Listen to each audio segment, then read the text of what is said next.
You know, before a major patch ends. For example, before we transition from 1.6 to 2.0, or when we go from Liyue to Inazuma, Hoyoverse will always tend to release a new character in that final patch, or 1 to 2 patches prior that seem, kinda iffy. Usually, these characters are often questioned by the player base. Like, why did Hoyoverse even release them? Who is even going to pull for them so close to the new patch with new characters from the new region? Today, given that Hoyoverse just did the same thing with another character, Emilie, literally 20 days away from 5.0 or the release of Natlan, let's dive right in to look at the truth behind the final characters released by Hoyoverse of each major patch to see why they actually do such a thing. For the first, let's look at version 1.6. That was the last version of the first year of Genshin Impact. It ended off with the release of the Klee Summer Island and of course, the release of Kazuha. At the time, literally everyone was talking smack about Kazuha, about how he's a waste of your gems, about how he's a 5-star Sucrose, that there literally was no point to pull for him, especially if you have a C6 Sucrose.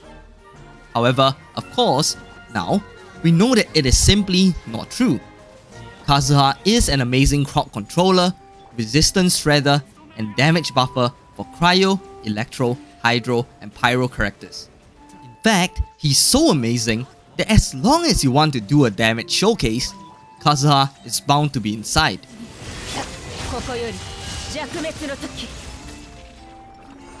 The truth is that in version 1.6, there weren't many characters that could really use Kazuha that well. For example, the best damage dealer in version 1, Wu Tao, has her best team of Albedo, Wu Tao, Zhongli, and Xingqiu at the time. But come version 2, in Inazuma, Kazuha has been the best teammate for nearly all of them. Ayaka, Raiden, and Yoimiya, to name a few. He still remains amazing for the newer characters such as New Villette or Arlecchino today.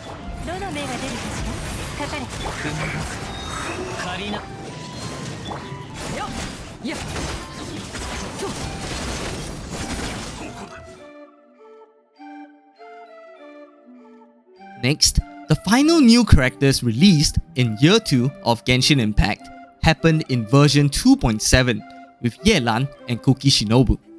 Now, Yelan wasn't really the one with any issues. In fact, she was amazing at launch with her kit essentially being like a stronger Xingqiu, and you honestly can always have a stronger Xingqiu to put on more teams. Her talent that buffs the team's overall damage from just activating her burst, it's also very useful and very strong. The one that fell into the usual last character syndrome was actually the 4-star Kuki Shinobu. At the time, Kuki Shinobu was considered to be one of the worst 4-star characters. She didn't really heal much, her electro application was meh, and it was like she had no purpose. However, just like Kazuha, she was released ahead of her time. Come Sumeru, when the power of Dendro was unlocked, she became an insane aggravate and hyper bloom enabler. This was thanks to that weird elemental skill that everyone talked about, whose internal cooldown actually turned out to be perfect for allowing Dendro cores to be created before detonating them for hyper bloom. She was so good that she even had a higher usage rate than the Electro Archon Raiden. That's an insane amount of power for a 4-star character.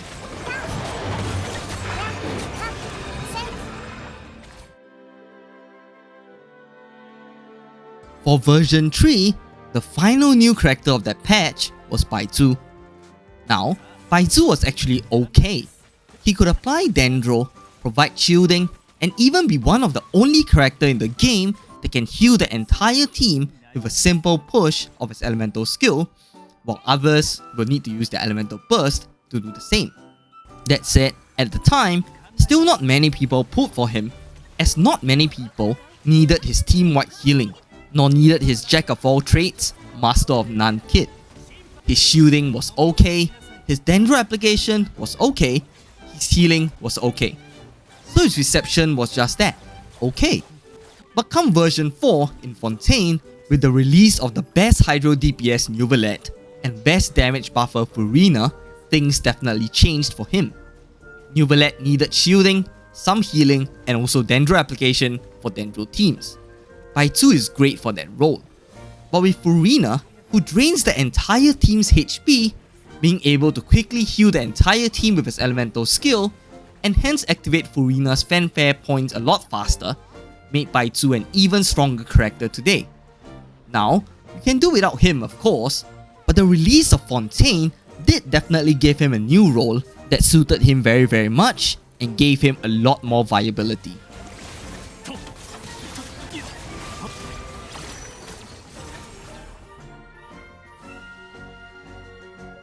Finally, we have reached the current version 4, and Emilie is the final character released in version 4.8, literally 20 days before Natlan's release. She's currently facing the same issues as Kazuha, Kuki Shinobu, and Baizu. Kid is honestly niche with the burning reaction, but can deal pretty good off-field damage. But the thing is, it seems like no team is exactly perfect for her. For example, this Emilie and Arlecchino burning team is pretty good, but honestly, Arlecchino is better off doing Vaporize with Yelan instead. Same for this Emilie Xiangling forward Vaporize team.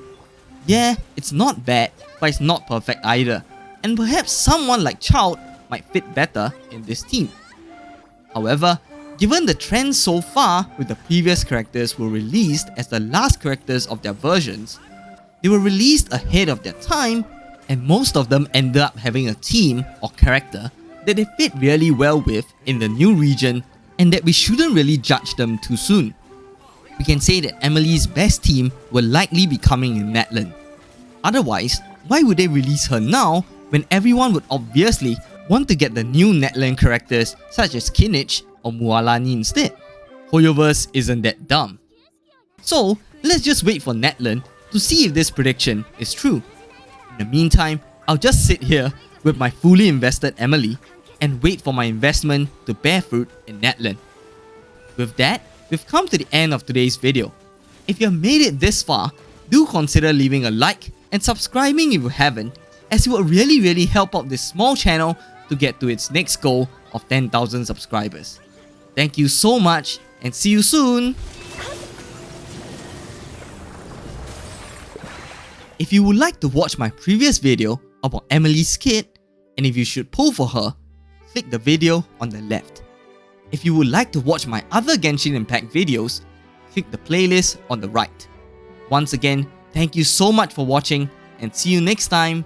Bye bye!